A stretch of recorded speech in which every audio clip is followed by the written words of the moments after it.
ঢিঙত আজি এক জঘন্য ঘটনা সংঘটিত হৈছে। এই বিষয়ে আমি নিউজখিনি অসমৰ পিছত জনাই আছোঁ। ঢিঙৰ এক ভিতৰুৱা অঞ্চলত এগৰাকী দশমমান শ্ৰেণীৰ ছাত্ৰী তেওঁ টিউশ্যনৰ পৰা ঘৰলৈ উভতি আহিছিলে। সেই সময়ত তিনিটাকৈ পাখণ্ডই ছাত্ৰীগৰাকীক টিউশ্যনৰ পৰা আহি থকা অৱস্থাত জঘন্য কাণ্ড সংঘটিত কৰিছে আৰু সেই ঘটনাৰ পিছত ছাত্ৰীগৰাকীক যি নিৰ্যাতন কৰি তেওঁক পথৰ আদি পেলাই থৈ গৈছে ঘন জংঘলৰ কাষত। আৰু তাৰপিছতেই দুগৰাকী লোকে উদ্ধাৰ কৰিছিলে। উদ্ধাৰ কৰি পেলাই যেতিয়া আৰক্ষীক খবৰ দিয়ে, মুমূৰ্ষ অৱস্থাত উদ্ধাৰ কৰিছিলে। তাৰপিছত নগাঁও চিকিৎসা মহাবিদ্যালয়লৈ লৈ অনা হ'ল। বৰ্তমান নগাঁও চিকিৎসা মহাবিদ্যালয়ত সেইগৰাকী কিশোৰীক চিকিৎসা প্ৰদান কৰি ৰখা হৈছে। ভাল খবৰটো হৈছে কিশোৰীগৰাকী বৰ্তমান সুস্থ। আমি পুনৰ কৈছোঁ যে কিশোৰীগৰাকী বৰ্তমান স্বাস্থ্য পৰীক্ষা কৰাৰ পিছত তেওঁ সুস্থ।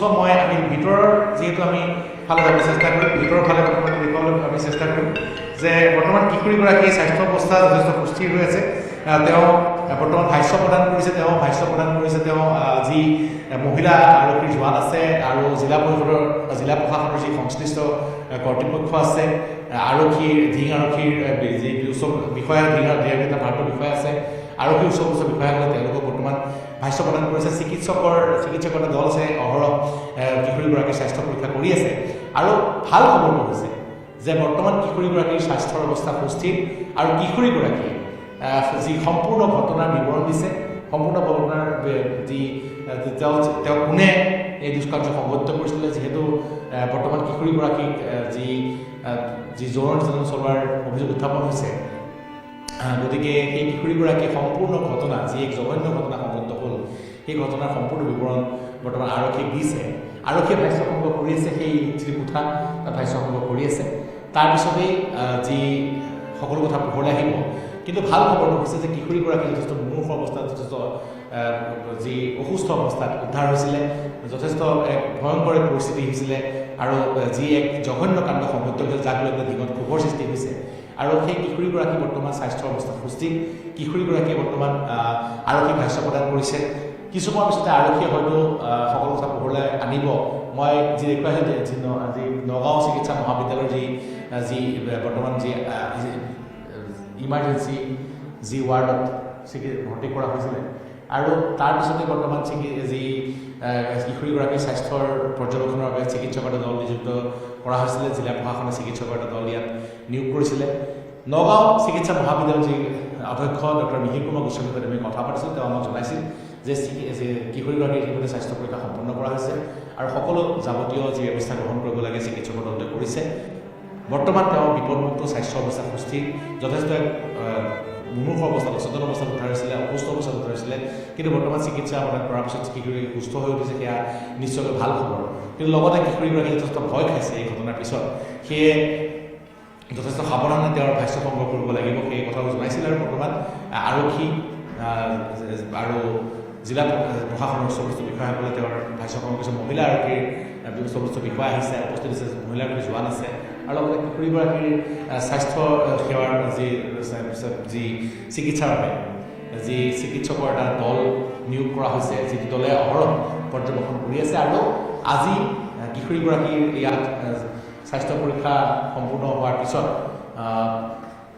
যি ইয়াত তেওঁ প্ৰথম প্ৰাৰম্ভিক চিকিৎসা প্ৰদান কৰাৰ পিছত নগাঁও চিকিৎসা মহাবিদ্যালয় চিকিৎসালয়ত তেওঁক ৰখা হ'ব, চিকিৎসকৰ পৰ্যবেক্ষণত ৰখা হ'ব। আৰক্ষীৰ এটা দল ইয়াত নিয়োগ কৰা হৈছে, আৰক্ষীৰ দুগৰাকী বিষয়া নিয়োগ কৰা হৈছে, যাতে কোনো ধৰণৰ অসুবিধা নহয় কিশোৰীগৰাকীৰ ক্ষেত্ৰত। আৰু চিকিৎসকৰ এটা দল অহৰহ থাকিব কিশোৰীগৰাকীৰ যি চিকিৎসাৰ পৰ্যবেক্ষণৰ বাবে, স্বাস্থ্য পৰ্যবেক্ষণৰ বাবে। আৰু এটা কথা ক'ব লাগিব যে কিশোৰীগৰাকী যথেষ্ট অসুস্থ অৱস্থাত যেতিয়া উদ্ধাৰ কৰা হৈছিল, সেইগৰাকী কিশোৰী বৰ্তমান তেওঁৰ স্বাস্থ্য অৱস্থা সুস্থিৰ বুলি জানিব পাৰিছে। সেয়া নিশ্চয়কৈ ভাল খবৰ। তেওঁ পৰিয়ালৰ লোক আছে, পৰিয়ালৰ লোকে আহি পেলাই বৰ্তমান কিশোৰীগৰাকীৰ স্বাস্থ্যৰ যি তেওঁৰ লগত পৰিয়ালৰ লোক আহিছে, পৰিয়ালৰ লোকৰ ভাষ্য সংগ্ৰহ কৰিবৰ কিছু অসুবিধা আছে নিশ্চয়কৈ। কিন্তু এটা কথা ক'ব লাগিব, ঢিঙত যি এক জঘন্য ঘটনা সংঘটিত হৈছে, এগৰাকী দশমমান শ্ৰেণীৰ ছাত্ৰী টিউশ্যনলৈ গৈছিলে। টিউশ্যনৰ পৰা ঘূৰি অহাৰ সময়ত এটা ইটা ভাটা আছিলে, ইটা ভাটাটোৰ ওচৰত কিছু ঘন জংঘল আছিলে। সেই ঠাইতে তিনিটা পাখণ্ডই এইগৰাকী ধৰ্ষণ কৰাৰ অভিযোগ উত্থাপন হৈছে। আৰু যিকেইটা পাখণ্ড, যিকেইটা কালপিত, মূল কালপিত, সেই আটাইকেইটা ইটা ভাটাৰ ছবি বুলি সন্দেহ কৰা হৈছে। গতিকে সমগ্ৰ ঘটনাৰ তদন্ত নগাঁও আৰক্ষীয়ে অব্যাহত ৰাখিছে। ইতিমধ্যে ঘটনাস্থলীলৈ ষ্টিফাৰ্ডক লৈ যোৱা হৈছে তদন্তৰ বাবে।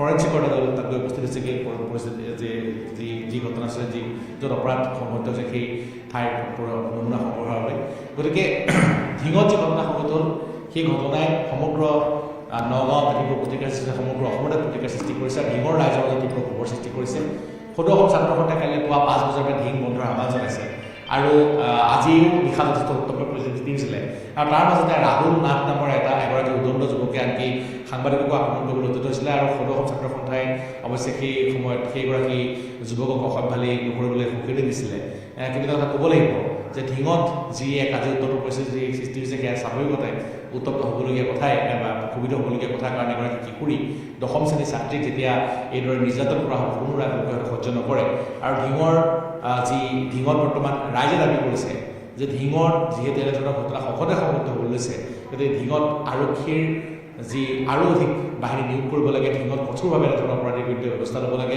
আৰু এই তিনিটা বাসন্তক 12 ঘণ্টাৰ ভিতৰত বিচাৰি উলিয়াই পেলাই শাস্তি প্ৰদান কৰাৰ দাবী কৰিছে আৰু এই ঘটনাৰ পিছতে দেখিবলৈ পোৱা গৈছে যে কাইলৈ পুৱা 5 বজাত ধিং বন্ধৰ আহ্বান জনোৱা হৈছে আৰু ৰাইজে দাবী কৰিছে যে এতিয়ালৈকে এই তিনিটা বাসন্তক বিচাৰি উলিয়াই পেলাই শাস্তি প্ৰদান কৰা নহ'ব তেতিয়াহ'লে ধিং বন্ধ থাকিব বুলি কৈছে গতিকে ৰাইজ যথেষ্ট ক্ষুব্ধ হৈ আছে আৰু নগাঁৱত আজি সন্ধিয়াৰ লগত সংঘটিত এই ভয়াৱহ ঘটনাই জঘন্য ঘটনাই সমগ্ৰ নগাঁৱতে তীব্ৰ প্ৰতিক্ৰিয়াৰ সৃষ্টি কৰিছে তীব্ৰ ক্ষোভৰ সৃষ্টি কৰিছে ধন্যবাদ